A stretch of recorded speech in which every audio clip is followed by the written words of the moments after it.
Good morning. It is officially not quite sunrise. We are cloudy and we have some winds that have been pretty significant through the night here. I'm going to mute that raven for a second. My name is Lori Schmidt, the Wolf Curator here, so I would like to welcome you to Give to the Wolves Day. This is kind of our sunrise edition. We're going to hopefully get a little bit of howling here, but at this point, we're going to watch Rika chase some ravens. We have a lot of meat in the pen right now. This is a carcass that she's feeding on. That actually was there Saturday night.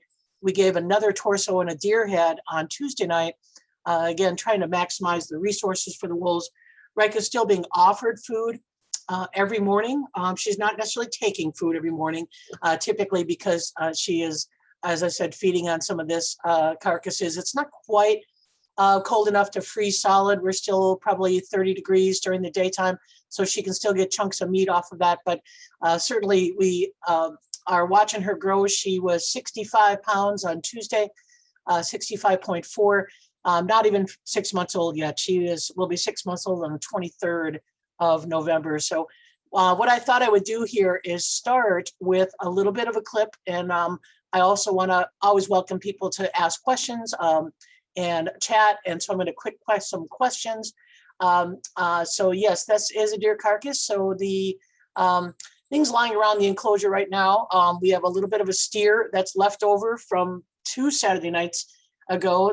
We're going to be cutting off, not me, Abby and Sherry, if you're watching, that's the weekend job, cut up the hide of that steer because it was really stimulating to them to have that steer hide. This was a young steer that died over by Cook. So it was brought over to us by one of the local dog sledders, and then cut up the rib bones for that for distractions. And then we will, again, feed Saturday night another portion of that steer. So that steer was cut up, and so it's beef is what it is. It's beef in large chunks, and Rika really enjoyed it. So that's what's for dinner on Saturday night. Grizzer will get a liver. He definitely likes the organ meat, and so that will be a little bit more palatable for him to chew because of his age. So I'll check with him kind of towards the end here. He was up and moving around when I first logged in. He would typically be in the pack holding area, which is this front area, which the camera now faces the exhibit, so we can watch him come and go as he greets Rika, Grayson, and Axel. So like I said, I wanted to share a few clips. I know everybody's got to get to work. So here is my version of the kind of the sunrise. And to me, the sunrise edition here is our newest member. And this is Rika at Abby's laptop. So Abby Keller, a wolf specialist.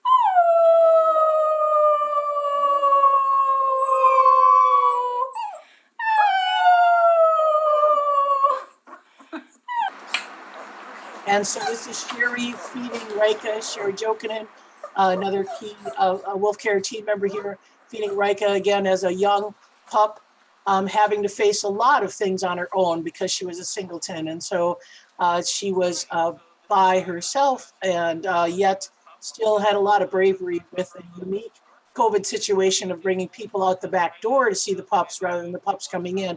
And you can see, even though her ears are pricked and turned sideways, usually a sign of intimidation, doesn't keep her from falling asleep and having her back to the crowd. So again, a very enriching summer for her in getting a lot of exposure with people. And so the benefit of that was she got to see a lot of people. The drawback, she didn't get to see a lot of canids. So she did have time with Max, the dog I was babysitting for, but he just wasn't kind of into wolf pups.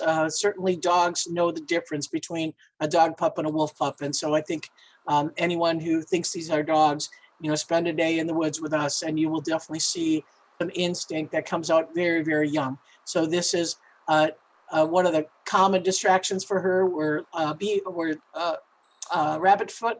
That was a common thing, still continues to be a distraction that we use as we try to teach Rika how to mature into a relatively compact member. And so Rika joined the exhibit pack on August 9th, and we certainly saw a challenge initially, a lot of fear avoidance, especially with Axel.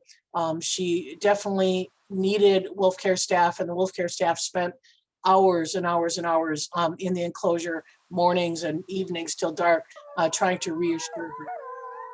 We're here to listen to howls.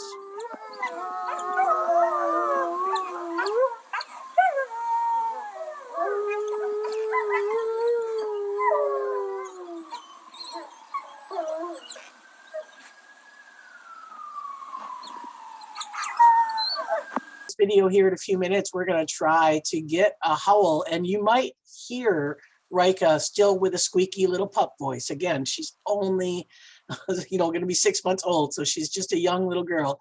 But this clip is showing what I think we've been seeing all along is tolerance from Grayson. She did not have a litter mate. She didn't have anyone to roughhouse with, to jaw spar, to play with. Grayson has really taken on that role and doing a great job with it. And the patience that Grayson has for sometimes inappropriate Rika behavior is really remarkable. We do a lot of distractions. This is deer hide, and like I said, the crew this weekend is going to cut up that steer that's in there and cut up steer hide so that she needs to play. She needs to have things to be able to engage in. And when the 5-year-olds don't want to interact because they're 5, it makes it a little bit more challenging. And so we are seeing her getting a little more comfortable. If you're watching the Explored Outdoor camera, we are seeing her going in and out of the den. We are waiting to see if she's actually spending the night in the den. I didn't get a chance to check the Ring camera last night. I know when I left, she was in the medical pen. I checked on her late in the evening because of the wind.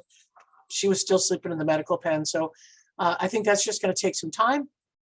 And certainly, as the weather gets colder, having that association with another individual for warmth might be something that we'll see as temperatures drop. But right now, it's moderate temperatures for wolves. 30 degrees is not cold for wolves at all. These guys have great winter coats. We've had our first snow. It's snowing now, although it's dry snow. It's definitely not showing like we're going to get some accumulation anytime soon. So Rika really enjoyed the first snowfall. That was on November 1st. When it first started snowing, she tried to put her paw on every pile of snow. And that didn't work out so well because it really started coming down, but she definitely enjoys it. And you can see her height is picking up here. And so what I think I'm going to do, I see the wolves have already skipped my whole process of the video, and I hear them howling outside. So I think I'm going to switch. If you get a chance again to watch some of the YouTube videos, I think I used this clip already in the YouTube, showing that excitement of Axel and Grayson posturing a little bit over rank, and then Rika kind of taking advantage of whoever is the closest and whoever has a tail. So that's the world that I wanted to show you. And like I said, I'm going to go back and I'm going to turn the sound on. So Grayson is doing his morning howl. So Krista was going to step out the back door and maybe kind of stimulate a howl. I'm not sure if we'll need to. We'll see if Grayson continues. So a lot of people ask, why is Grayson howling? Like I say, I know directly on Sunday morning, I shagged a wolf up the hill that was right next to Krista's door. So Krista, I don't think you need to go out and howl. I think Grayson's going to do it for us.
So what a great way to start a morning. And I don't know what he's saying. It's not howling in a defensive way. We get a lot of that when we first come in for wolf care.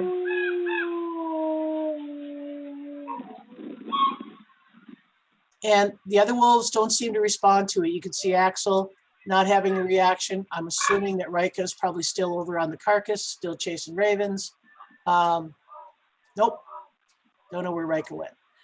You have to have a pretty fast zoom. There is Rika.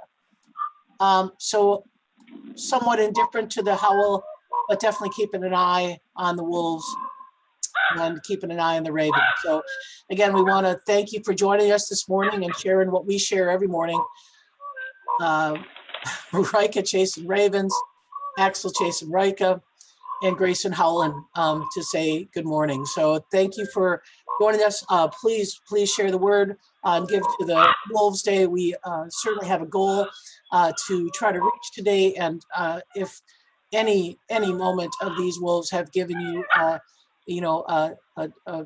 an insight into the behavior of wolves in the wild, the strife of wolves in the wild, the daily lives of wolves in the wild, please consider contributing to the International Wolf Center and supporting these incredible ambassadors. So we thank you all for your time this morning, and I will have a sunset recording tonight. I'm going to feature the wolves that have gone but have not forgotten. This morning we featured the young, vibrant exhibit pack members, and I'm just going to I don't want to leave out Grizzer because he is still a vibrant member of the pack, so I'm going to switch back to him and see if he's out and about. He's certainly not young, but he's certainly a vibrant member of our pack. So tonight I'll spend a little bit of time talking with him, and then I will share with you some memories of some of those that have gone before on the sunset check-in. So thanks again. And if you have any questions, I'd be happy to answer them. If you want to email me a question for tonight, my email is at curator@wolf.org. So please feel free to email me, and we will continue to listen to the sound of ravens as we move off for the rest of our days. You'll see us doing wolf care here in a little bit if you watch the cameras. So thanks again, and we'll see you at 4:30.